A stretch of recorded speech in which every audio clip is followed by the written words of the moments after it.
नमस्ते मेरे भाई बहनों, मेरे चैनल में आपका स्वागत है। मैं आपको दुबड़ी सातेक की कहानी सुना रही हूँ। भाद्रपद मास की शुक्ल पक्ष की सप्तमी दुबड़ी सातेक के नाम से मनाई जाती है। इस दिन दुबड़ी की कथा पूजा का विधान है। पहले पटरे पर दुबड़ी कुछ बच्चों की मूर्ति, सर्पों की मूर्ति, एक मटका और एक औरत मिट्टी से बना ले। उनको जल, दूध, चावल, रोली, आटा, घी, चीनी मिलाकर लोई बनाकर उनसे पूजे और दक्षिणा चढ़ावे। भीगा हुआ बाजरा भी चढ़ावे। मोठ बाजरे का बनाया निकाल कर सास को पाव छू कर देवे। फिर कहानी सुनकर ठंडे भोजन का सेवन करे। यदि किसी की पुत्री का विवाह उसी वर्ष में हुआ हो तो उसका भी उजमन करना चाहिए। उजमन में मोट बाजरे की 13 पूड़ी करके उसके ऊपर एक साड़ी ब्लाउज रख कर तथा 1 रुपया रखकर सासू जी के पैर छूकर दे देवे। कथा। एक साहूकार के 7 बेटे थे। जब वह अपने किसी बेटे की शादी करता तो उसी समय उसका वह बेटा मर जाता। इस प्रकार उसके 7 में से 6 बेटे मृत्यु को प्राप्त हो चुके थे। एक दिन छोटे बेटे के विवाह की बात चली। शादी पक्की हो गई। इस बेटे की बुआ शादी में सम्मिलित होने के लिए आ रही थी। मार्ग में उसे एक बुढ़िया मिली।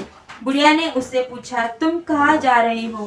तो बुआ ने बताया कि मैं अपने भतीजे के विवाह में जा रही हूँ, किंतु इससे पहले मेरे 6 भतीजे विवाह होते ही मर गए थे। यह 7वां है। यह सुनकर बुढ़िया बोली, वह तो घर से निकलते ही मर जाएगा।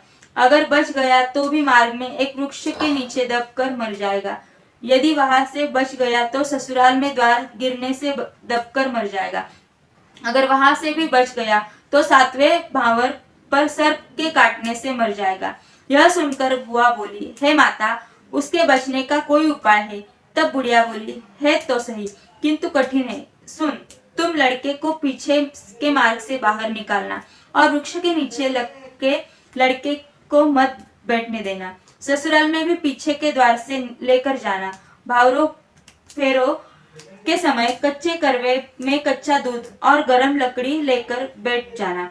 जब भावर पड़ते तो उसे डसने के लिए सांप आएगा तो सर्प के आगे करवा रख देना, और जब सर्प दूध पीने लगे तो सर्प के गले को गरम लकड़ी से दाग देना। बाद में सांपिन आएगी और सांप को मांगेगी, तब तुम उससे अपने 6 भतीजों को मांग लेना, वह उन्हें जीवित कर देगी। इस बात को किसी को बताना नहीं तो तुम और वह सुनने वाला दोनों मर जाओगे। लड़का भी फिर जीवित नहीं रहेगा। बुआ घर आ गई। जब बारात जाने लगी तो बुआ अपने भतीजे को पीछे के द्वार से निकाल कर ले गई। उसी समय घर का मुख्य द्वार गिर गया। बारात के साथ बुआ भी जाने की जिद करने लगी। सबने मना किया किंतु वह नहीं मानी। मार्ग में बारात एक पेड़ के नीचे रुकने लगी तो बुआ ने अपने भतीजे को धूप में ही बैठाया। दूल्हा के बैठते ही पेड़ गिर गया।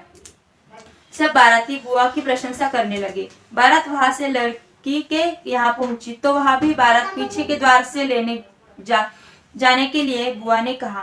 बुआ की बात मान ली गई। पीछे के द्वार से जैसे ही वर ने अंदर प्रवेश किया वैसे ही घर का मुख्य द्वार गिर गया। जब भावरे पड़ने लगी तो बुआ ने एक कच्चे द्वार करवे में कच्चा दूध मंगवाया और भट्टी में से एक गरम लकड़ी मंगकर अपने पास रख ली। जब 7वीं भावर पड़ने लगी तो सर्प आया। बुआ ने दूध से भरा करवा सर्प के आगे कर दिया।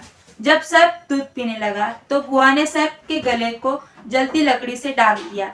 बाद में सांपिन आकर अपने सर्प को मांगने लगी तो बुआ ने कहा, पहले मेरे 6 भतीजों को लाओ, तब तुम्हें सांप मिलेगा। सांपिन ने उसके 6 भतीजे जीवित कर दिए और सांप को लेकर चली गई।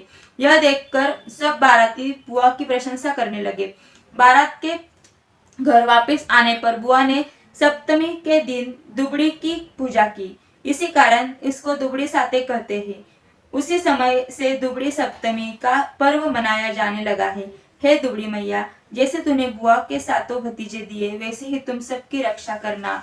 दोस्तों, अगर आपको यह वीडियो पसंद आया हो तो लाइक, शेयर और कमेंट करना ना भूलें। देखने के लिए धन्यवाद।